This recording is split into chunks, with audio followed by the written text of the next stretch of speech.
Hello बच्चों, let's see the question. So the question says which of the following factor is required for the protein synthesis. कि protein synthesis के लिए आपको किस किस factor की रिक्वायरमेंट रहेगी. तो बात करें, पहले बोला initiation codon.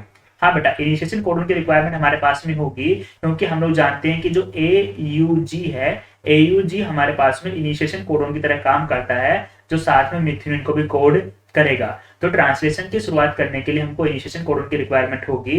It means statement first तो क्या हो गया, करेक्ट हो गया. बात करेंगे सेकंड के बारे में, क्या बोला, जीटीपी एंड एटीपी. हाँ बेटा, हमको जीटीपी एंड एटीपी की रिक्वायरमेंट भी होगी. एटीपी की रिक्वायरमेंट वाली हमको कहां पर होगी, जब भी हम लोग अमाइनो एसिड को एक्टिवेट करेंगे वहां पर चाहिएगा. सेकंड बेटा हमको चाहिएगा जब टीआरएनए अमाइनो एसिड को ट्रांसफर करेगा वहां पर एटीपी चाहिएगा. और थर्ड जीटीपी कहां पे चाहिएगा बेटा, हमको जीटीपी की रिक्वायरमेंट होगी ट्रांसलोकेशन के टाइम पे. सो बेसिकली बेटा हमको एटीपी भी चाहिए और जीटीपी भी हमको रिक्वायर रहेगा.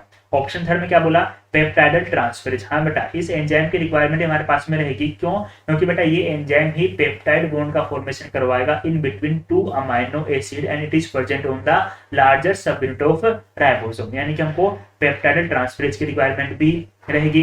फोर क्या बोला, टीआरएनए. बिल्कुल बेटा, टीआरएनए की रिक्वायरमेंट हमको रहेगी. टीआरएनए क्या होता है, ट्रांसफर आरएनए, या फिर इसको हम लोग क्या बोलते हैं, अडप्टर मॉलिक्यूल. इसका काम क्या होगा बेटा, टीआरएनए अमाइनो एसिड्स को बाइंड करेगा और राइबोसोम तक ट्रांसफर करने में हेल्प करेगा. तो हमको टीआरएनए भी चाहिए होता है. बात करेंगे बेटा हम लोग एमआरएनए के बारे में. एमआरएनए बेटा हमको चाहिए होता है. क्यों, क्योंकि बेटा एमआरएनए क्या है, मैसेंजर आरएनए, और मैसेंजर आरएनए के पास में ही कोडोन्स की फॉर्म में इंफॉर्मेशन होती है कि जो प्रोटीन बनेगी बेटा उस प्रोटीन के अंदर अमाइनो एसिड्स का नंबर और अमाइनो एसिड्स का सीक्वेंस क्या होगा. तो हमको एमआरएनए भी चाहिए होगा.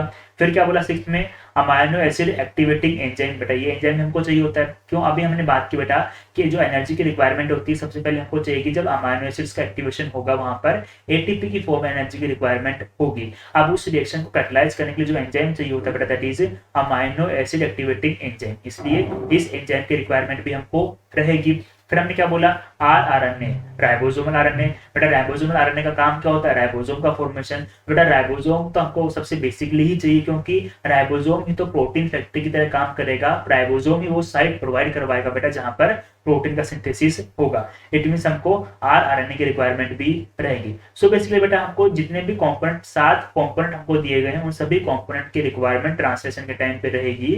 That's why our correct answer will be option D. Best of luck.